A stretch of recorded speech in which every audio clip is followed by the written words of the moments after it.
Bonjour et bienvenue dans des jeux en solo. Comment allez-vous? On se retrouve aujourd'hui pour mon top de l'année 2021.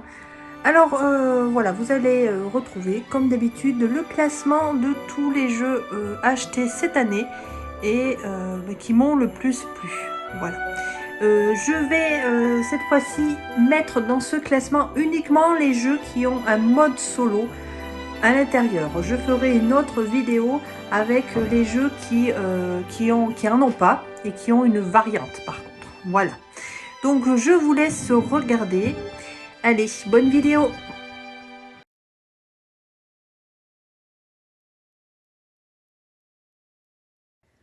On est parti avec le numéro 15 qui est Explorer.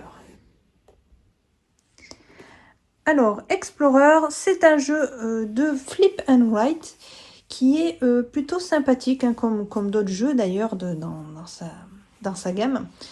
Et celui-là, je l'ai trouvé très intéressant, très sympa par rapport aux couleurs et surtout à sa grande rejouabilité. Vous allez voir, il a énormément de choses. Alors, vous avez votre petit plateau comme ceci et tout un tas de tuiles. Vous voyez qu'il y en a un bon paquet, hein. Donc des tuiles paysages comme ça que vous allez mettre au milieu ici dans le sens que vous le souhaitez. De l'autre côté, vous avez des objectifs supplémentaires, donc ils sont tous uniques. Donc vous voyez, ça rajoute énormément de choses. Donc vous avez vos 4 tuiles que vous placez comme vous le souhaitez ici. Vous mettez les tuiles de scoring ici. Hop. Et ensuite, vous êtes prêt à partir. Alors c'est tout simple, hein. Le but du jeu étant de marquer le plus de points. Vous avez 4 manches. À chaque manche, vous avez plusieurs tours.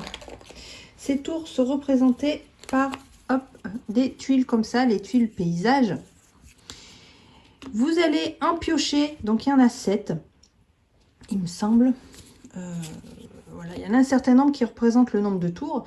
Vous allez en piocher une à chaque fois. Vous allez la laisser dans un sens parce que vous allez choisir le côté le plus proche de vous. Si vous prenez celui-là, vous avez droit à cocher 3 cases. Si vous prenez l'autre côté, 2 cases. En début de partie, vous commencez par cocher une case où il y a un village le plus près du centre et ça va être votre point de départ. Une fois que vous avez sélectionné votre terrain, vous allez cocher un nombre de cases dans le même terrain. Par exemple, si je choisis celui-là, donc j'ai le choix soit montagne, soit prairie, je pourrais cocher 3 cases soit dans la prairie, soit dans la montagne. Vous avez des petits bonus en cours de chemin. Vous avez des clés pour pouvoir ouvrir des temples qui sont représentés sur les côtés avec leurs points. Vous avez de la nourriture, des diamants ici. Donc vous avez différentes stratégies pour marquer des points à vous de choisir votre parcours. Donc voilà, ça c'est le jeu de base. Lorsque vous utilisez le mode avancé, vous choisissez des tuiles objectifs comme ceci pour vous rajouter un peu plus de challenge. Voilà, voilà donc pour ce petit jeu qui est vraiment sympa. Si vous ne le connaissez pas et que vous aimez tout ce qui est roll and write, flip and write et tout ça, je vous le recommande parce qu'il est assez agréable. Vous voyez, avec les couleurs et tout, je trouve que il est vraiment sympa. On a vraiment l'impression d'explorer justement les différents la nature et tout ça. Voilà, c'était Explorer.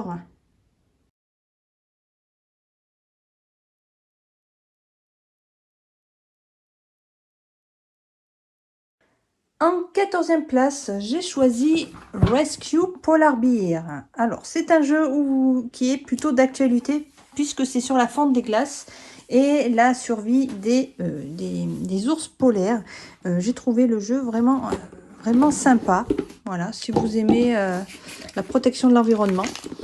Donc en fait, vous allez jouer différents personnages, groupes de personnes qui possèdent des bateaux. Alors leur matériel est plutôt sympa.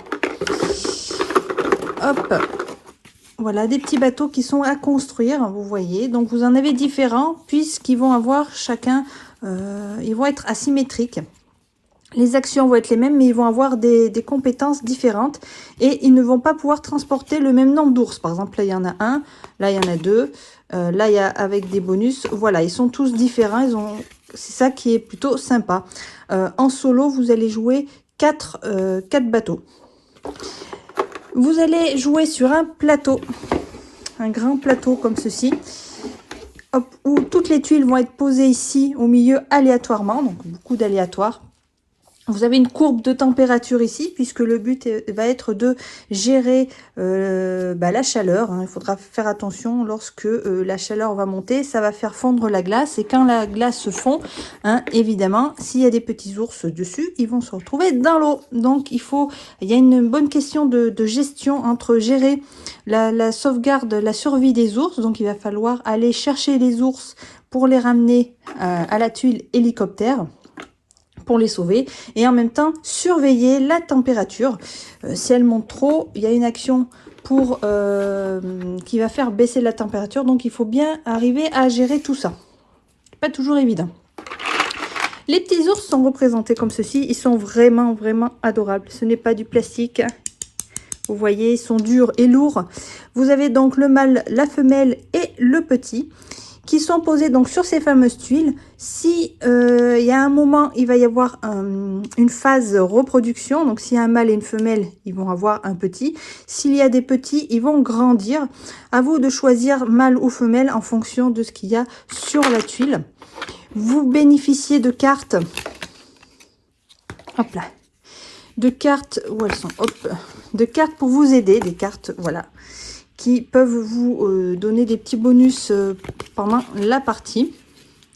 Vous avez des jetons. Alors, je reviens pas, bien sûr, sur le jeu proprement parlé. Ça sera dans une vidéo. Mais voilà, le matériel est plutôt agréable et le jeu est plutôt intéressant. Surtout en ce moment. Voilà. Voilà, donc un petit jeu que je recommande, qui est facile à mettre en place, rapide et très sympa.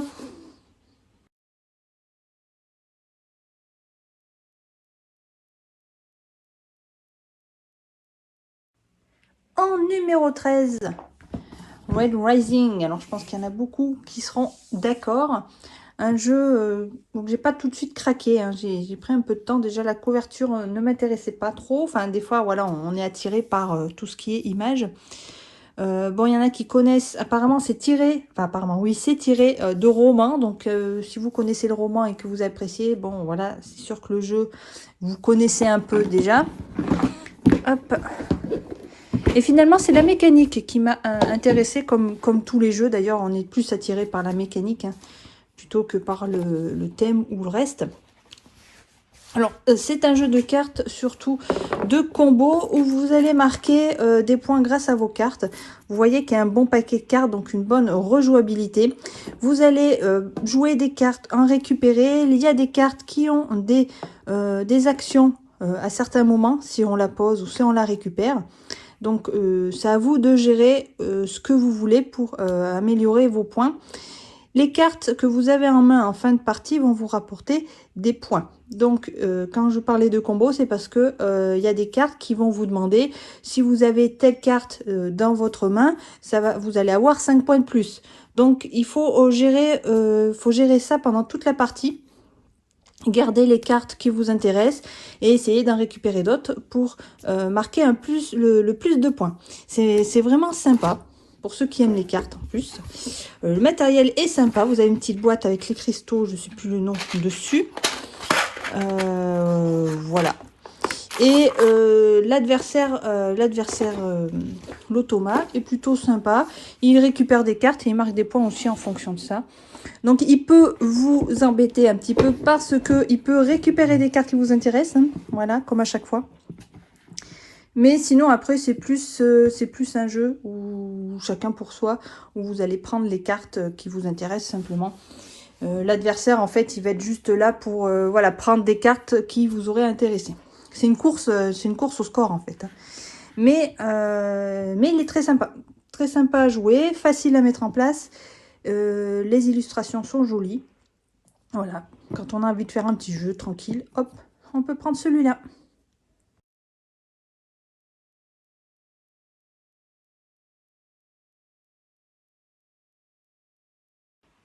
On poursuit avec la 12e place. Et c'est les Sombres Royaumes de Valeria. Alors, un jeu que j'ai pas encore présenté, que j'avais déjà commencé à faire une vidéo, mais il y a beaucoup de choses à dire et que j'y arrive pas. Donc, je sais pas si j'arriverai à le présenter. En tout cas, le jeu est très sympa. Il est mieux que le Royaume de Valeria, si toutefois vous l'avez, en tout cas pour le solo. Là, ici, dans celui-là, vous avez beaucoup plus d'actions à faire. Vous allez jouer déjà le rôle des méchants, contrairement à l'autre. Vous avez un plateau qui change tout déjà. Un plateau où vous allez avoir à vous déplacer. Ici, vous allez recruter des personnages. Et ici, vous allez avoir des cartes qui sont des quêtes. Donc, il y a pas mal de choses à faire. Vous avez votre plateau. Ici, vous allez pouvoir débloquer des bonus pour avoir de plus en plus de cartes que vous allez pouvoir recruter. On commence avec 3 cartes maximum. Après, vous allez pouvoir en recruter plus. Vous avez bien sûr, alors celui-là, il y a toujours des dés qui vont être importants, tant par leurs chiffres que leurs couleurs, pour différentes actions. Vous avez un petit plateau ici qui va vous apporter des bonus en fonction des quêtes que vous avez réalisées. Il y a un peu de combo, hein, une histoire de combo aussi. Voilà, donc il est vraiment beaucoup plus complet que l'autre. Donc je vous conseille vivement celui-là si vous aimez le thème de Valeria, parce que vous vous amuserez plus sur celui-là. Voilà, c'est mon avis.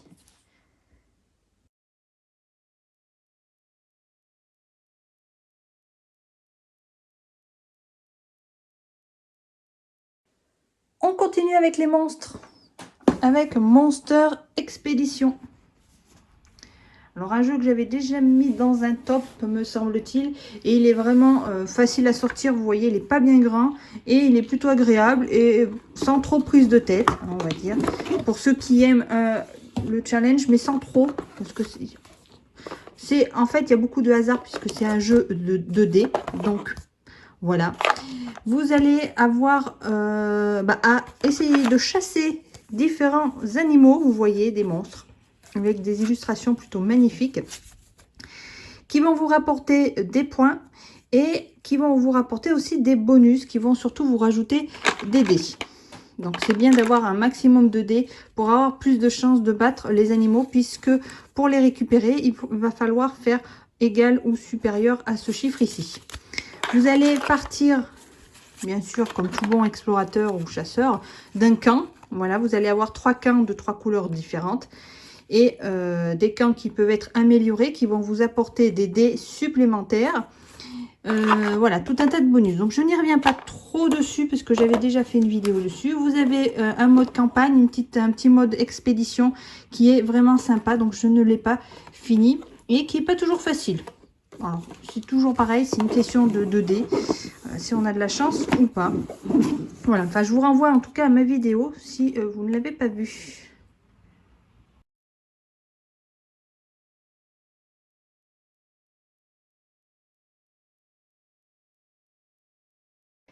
Et ben on reste avec les monstres, hein, avec à la 10e place Overboss. Hop. Alors Overboss, il fait penser à Cascadia pour ceux qui connaissent, puisque ça va être un jeu de tuiles, de placement de tuiles et surtout du scoring en fonction de l'endroit où vous allez placer vos tuiles. Alors vous avez un plateau comme ceci, hop, il est recto verso, vous en avez un plus grand derrière. Et surtout vous avez des tuiles terrain. Vous en avez plusieurs, vous voyez, et ce qu'il y a de bien, c'est qu'il y a énormément de rejouabilité puisque vous n'allez pas utiliser toutes les tuiles pendant la même partie. Vous avez 3 tuiles différentes plus la tuile, les tuiles donjon. Donc, à chaque fois, il y a un aléatoire. Chaque terrain possède un scoring différent. Par exemple, les forêts ici, vous allez compter les points en fonction du nombre de tuiles que vous avez sur votre plateau. Les mines, par exemple, vous allez marquer 1 point pour chaque tuile mine, plus 2 points si elles sont posées à côté d'une falaise. Voilà, elles ont chacune leur propre scoring et c'est ça qui est bien. Vous avez des cartes boss qui vont vous apporter un bonus pendant la partie, donc à utiliser une fois par partie, et va vous donner des points à la fin aussi. Vous avez un petit mode campagne qui est vraiment sympa. Je n'ai pas encore fini, où il y a plusieurs niveaux. Vous en avez 6, donc qui vous imposent les différents terrains. Vous avez 3 objectifs à réaliser. Vous pouvez en réaliser 2 pour passer au niveau suivant, mais comme dans les jeux vidéo, vous pouvez essayer de rejouer le niveau pour avoir les trois gemmes et battre le vilain. À la fin, vous avez un petit tableau qui vous donne votre petit aspect, si vous êtes un méchant boss ou un petit mignon. Voilà, c'est un petit truc sympathique. Donc vous pouvez rejouer les niveaux pour essayer d'avoir plus de gemmes et avoir tous les objectifs. Vous avez différents niveaux, donc à chaque fois que vous allez jouer un niveau, vous allez barrer un cœur. Donc faites attention, en niveau facile, vous avez beaucoup de cœurs, mais en mode difficile, vous en avez moins. Donc vous n'allez pas pouvoir rejouer autant de niveaux que vous le souhaitez. Voilà, mais ça j'y reviendrai dans une vidéo aussi, puisque c'est un jeu que j'adore, et donc ça je ne manquerai pas de vous le présenter plus précisément. Voilà.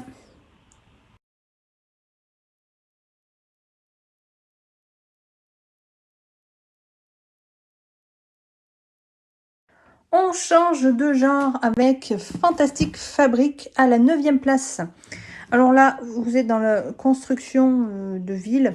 Vous allez bâtir des usines, former des ouvriers et produire des marchandises pour essayer de marquer un maximum de points. Alors, un jeu vraiment agréable à jouer. Voilà, vous allez avoir une petite planche comme ça. Alors, c'est un jeu avec des cartes où vous allez construire alors pas votre ville, mais votre quartier, on va dire, industriel. Mais vous allez aussi avoir des dés qui vont être utiles. Alors, les dés sont en fait vos ouvriers, donc vous allez les envoyer travailler. Vous avez différents thèmes, vous voyez la recherche, générateur et mine, et en fonction de ce que vous choisissez et des dés que vous allez mettre, ça va vous rapporter différents bonus. Pareil, je n'y reviens pas. J'y reviendrai plus précisément lors de la présentation du jeu.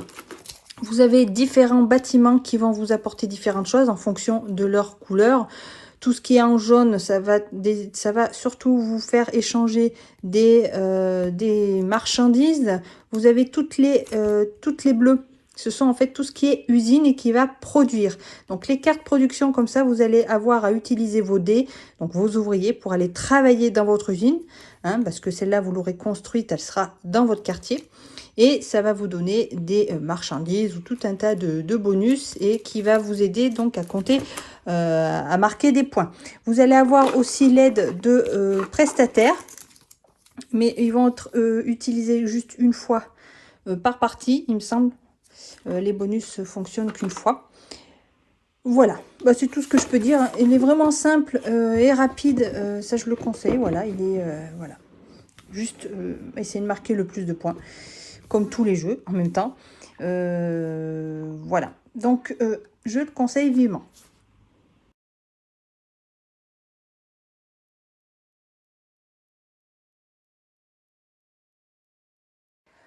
On arrive à la 8e place avec Harry Potter, l'ascension des Mange-Morts. Alors celui-là, il est beaucoup plus intéressant que son prédécesseur, je trouve, en tout cas pour le solo. Après en multi, l'autre, je ne sais pas. Mais celui-là, il est beaucoup plus intéressant. Il y a beaucoup plus, il y a plus d'actions à faire. Vous avez un plateau, le matériel est sympa. Vous avez Voldemort qui est représenté en figurine, quand même. Et vous avez des cartes. Vous allez jouer en fait différentes groupes, alors en fonction de vos choix personnels ou aléatoires. L'armée de Dumbledore ou l'ordre du Phénix. Vous allez avoir droit à un certain nombre de dés. Chaque dé représente une couleur. Alors je ne me rappelle plus de ce qu'il représente. Mais voilà, ils vont vous être utiles en fait pour recruter d'autres personnes, pour agrandir votre groupe et pour essayer de vaincre les Mange-Morts et Voldemort à la fin. Voilà, donc chaque personnage quand vous connaissez, c'est tous les personnages du film. Vous allez avoir également les méchants à battre qui vont, pour les battre, ça va être pareil que le recrutement. Il va falloir faire les différentes phases de dés qui sont demandées ici. Faites attention, quand vous vous choisissez un personnage, il peut comboter avec d'autres personnages. Par exemple, vous voyez Harry Potter, si vous avez un autre sorcier avec la même icône ici, dans votre équipe, vous pouvez lancer un dé supplémentaire. Donc, il y a une histoire un peu de combo. Donc, c'est plutôt intéressant. Vous pouvez faire une belle équipe avec un maximum de dés. Ça peut être plutôt intéressant. Voilà, donc je n'y reviens pas plus. Tout ce que je peux dire, qu'il est très intéressant. Voilà, si y en a qui souhaitent, qui aiment le thème déjà, celui-là, il sera beaucoup plus intéressant à jouer que les autres. En tout cas, en solo.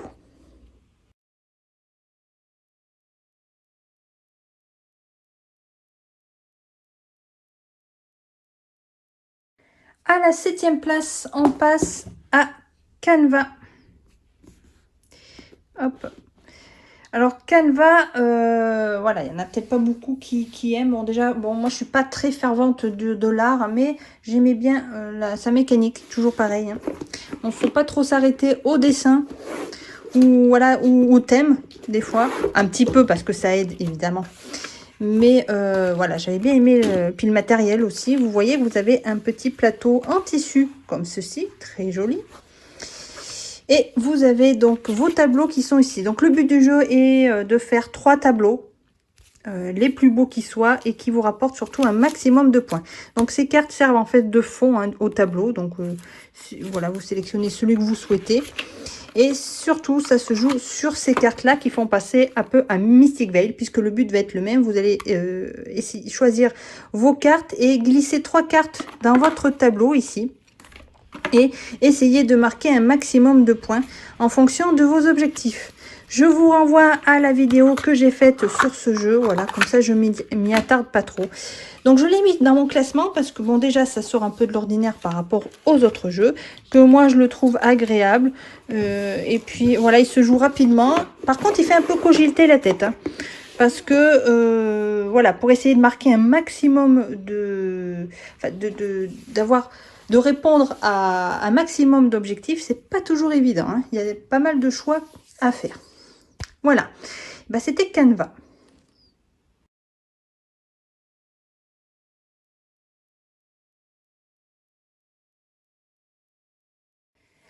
À la 6e place, j'ai mis Gorinto. Voilà, Gorinto que j'ai déjà mis dans un top et qui revient ici. Donc je ne m'y attarde pas puisque j'ai fait une vidéo sur le jeu. Donc un jeu abstrait qui est vraiment original et qui change des autres jeux. Facile à mettre en place, intéressant à jouer. Voilà. Donc j'y reviens pas, mais il fait partie encore de mon top de l'année.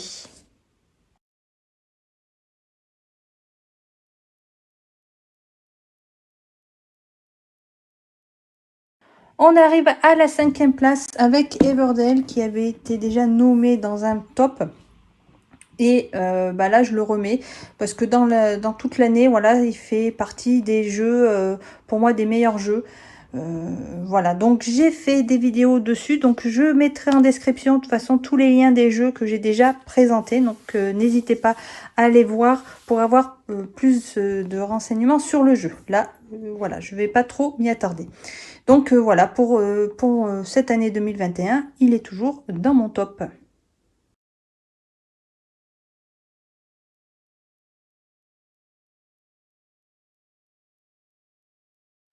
On poursuit avec la 4e place avec, ben ça, je pense que tout le monde s'en doutait, les ruines perdues de Narak. Pareil, 10 vidéos dessus, donc je vous y renvoie.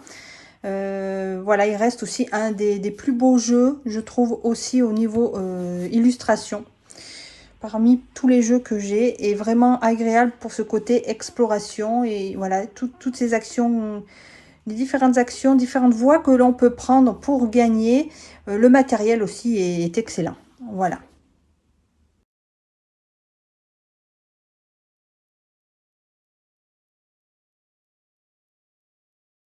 On arrive dans le trio de tête et le 3e, c'est Tiny Epic Dinosaur. Alors celui-là, il ressemble à Dinosaur Island, Dinogenic. C'est la même mécanique, enfin le même thème, donc les dinosaures et la gestion d'enclos. Donc c'est la même chose, on va dire, mais en version simplifiée. Donc il est vraiment très agréable à jouer. Voilà, le matériel est toujours avec les Tiny excellent. Vous avez les petits dinosaures comme ceci. Vous avez les dinosaures uniques ici. Vous avez des cartes scientifiques, des contrats privés pour marquer des points. Et vous avez des cartes pour mettre vos enclos. Il y a tout ce qu'il faut pour pouvoir gérer votre parc. Ce qu'il y a de bien, c'est que l'adversaire va utiliser des cartes des groupes de personnes, donc vous allez représenter soit des scientifiques, soit des braconniers, et ils ont tous leurs difficultés, donc ça c'est bien parce que vous pouvez voilà, choisir un adversaire du plus facile au plus difficile. Et il est intéressant puisqu'il va un peu vous embêter dans votre gestion. Voilà, donc j'y reviendrai bien sûr, toujours pareil, dans une vidéo, comme j'avais pris beaucoup de retard en plus. Donc ne vous inquiétez pas, celui-là je le présenterai puisque je l'adore. Donc voilà, je l'ai mis en 3e position. Vraiment pour sa simplicité, le gros jeu dans une petite boîte, simplifié, facile à mettre en place, facile à jouer. Il est vraiment très très agréable.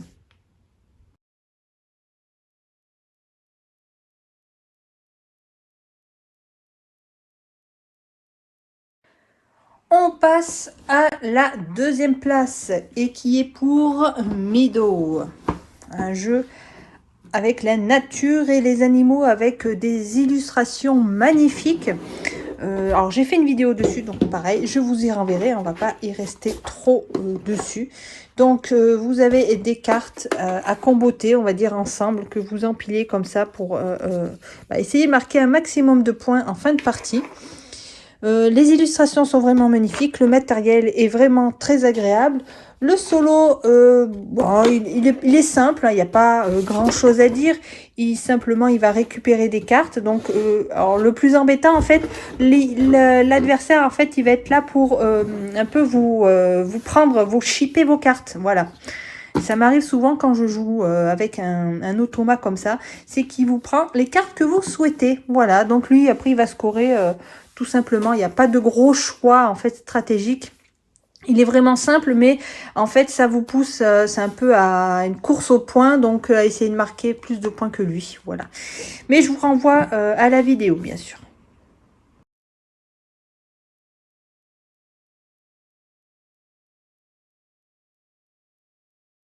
On passe à la première position et cette première place, donc elle est pour qui?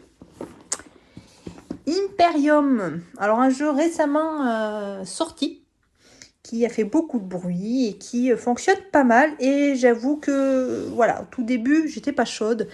Mais j'adore les jeux de cartes et la mécanique me plaisait. Il avait l'air compliqué, donc voilà, j'étais un peu réticente. Mais après avoir vu plusieurs vidéos, ben, je me suis laissée tenter. Et j'avoue que même s'il est un peu difficile, il est vraiment très agréable à jouer. Alors je ferai une vidéo dessus, bien sûr, si j'y arrive, parce que ouais, il y a plusieurs choses à dire. Je ne vais pas dire qu'il est très complexe, mais il y a pas mal de choses à voir. Donc vous allez jouer différentes nations, donc vous en choisissez une, l'adversaire en aura une autre. Et le but, bien sûr, va être de marquer des points. Vous avez les points en bas des cartes. Donc les cartes, en fait, vont un peu comboter ensemble. Voilà. L'adversaire, lui, va avoir ces petites planches en fonction de la nation qu'il va prendre. Et ensuite, en fonction des cartes, vous le verrez plus tard dans sa propre vidéo, il va avoir différentes actions. Donc, il est assez... voilà, il fait différentes actions. C'est quand même réfléchi. C'est pas un automat qui va prendre des cartes comme ça, hop, au hasard. Non, non. Il y a quand même tout un système. Et je trouve que ça fonctionne pas mal. Voilà. Donc, Imperium, donc vous avez le antique, comme ceci, et vous avez le légende. Donc, j'avais pris les deux boîtes. Sachant qu'il y a des niveaux de difficulté en fonction des nations. Donc, pour ceux qui ne savent pas, mieux vaut prendre antique, puisqu'il y a des nations de niveau 1 à l'intérieur, que le légende n'a pas. Voilà, après, vous pouvez, il n'y a pas de faire comme vous le souhaitez, évidemment. Voilà, c'est tout, hein. Je vais m'arrêter là. Donc, j'ai fait le tour de tous les jeux de mon petit top 2021. Comme d'habitude, j'espère que ça vous aura plu. N'hésitez pas à donner votre jeu ou un trio de tête, par exemple, de cette année. Quels sont les jeux qui vous ont le plus plu, le plus marqué? Ça peut être, voilà, après on choisit ces jeux en fonction de différents critères. Moi, c'est beaucoup la mécanique. C'est un peu un ensemble de choses aussi. Ouais, mécanique et matériel. Après, vous pouvez sélectionner des jeux en fonction de... Bah, si vous y jouez souvent. Voilà. Voilà. De toute façon, on a tous nos propres critères. Donc, voilà. Moi, ça sera ce top-là. Vous, ça sera peut-être autrement. Peut-être que vous avez d'autres jeux aussi. Ça, c'est en fonction de ce que vous avez dans votre ludothèque. Voilà, donc n'hésitez pas à mettre en commentaire vos jeux. Un petit pouce si ça vous a plu. Et puis, bah, on se retrouve comme d'habitude dans une prochaine vidéo. En attendant, je vous souhaite à tous une bonne journée et on se retrouve très vite. Salut les amis!